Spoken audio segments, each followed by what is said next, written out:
Good evening, discussion group 2. I'm here to discuss with you module 6. Um, Specifically, I would like to reference Drago Severson 2012. So, two parts really stood out to me.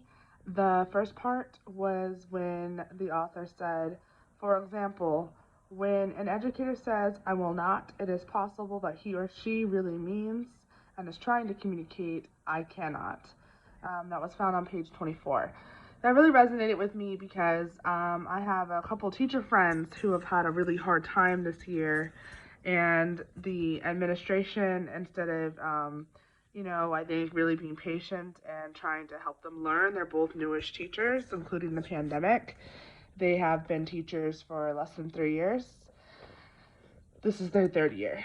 Um, and so, yeah, instead of supporting them where they are or coming from a place of empathy where they assume best of intentions, I was in a data meeting and they were very, very critical of their teaching, saying that they lacked fidelity. They implied that their low test scores were almost like done on purpose. It was a form of negligence. Knowing those two teachers personally and knowing that they're both really nice people, I was really surprised by that. And then one of the ladies who I have a really good relationship with, she went into a debrief and she was told that she doesn't listen well, she has no reflection, she takes feedback poorly. Um, it was really harsh. She was like in tears. She was literally crying.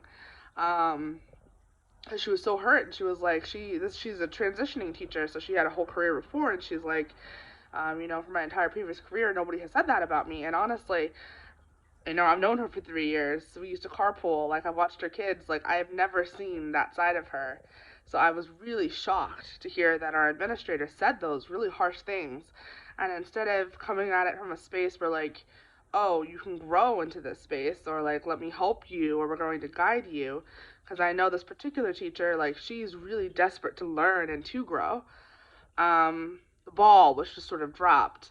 And I know the coach has reached out to support them. I don't think they've been completely abandoned. But I do think it's important what the rhetoric is. And I do think it's important to acknowledge that I don't think in their particular case, you know, the issue with the low test scores is not due to not wanting to grow. It's due to not knowing what to do because they're very inexperienced in that space. The other thing that really stood out to me was actually when the author was talking about their particular um, knowledge style and how they have a different way of knowing. And they said that their way of knowing was very social. I identified really deeply with that. I'm also a very social learner.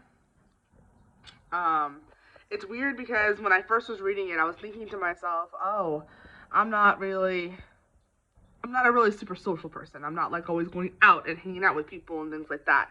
So I was like, oh, that's not me. I'm an introvert, But then reading and listening to the author reflect on her own positionality and how she kind of like struggles with how people perceive her and is very anxious about being liked or not liked. I was like, oop, that's me. And I was like, I think I've literally avoided some positions because don't I don't want people upset with me. I don't want to create waves.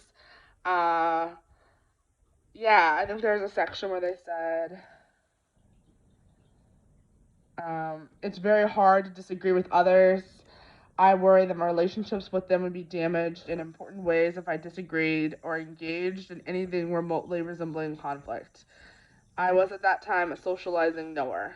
I would often try to share my opinions and my ways in ways that would not cause people to be upset or disappointed with me. And I feel like this is one of my like actual like deepest flaws because I hate creating conflict. I hate creating drama, but I think that's also I do think it's a flaw, and I think I have grown in that space because by not saying my opinion, which I often do hold very strongly, I have abandoned my own self in a way, by not being true to myself and not owning what I feel and what I think and allowing other people's ideas and opinions about who I am supersede my own opinion of who I am. So that's a space that I've been growing in, and it definitely brought a lot of reflection when reading it. So thank you. I'm looking forward to hearing your thoughts and your responses.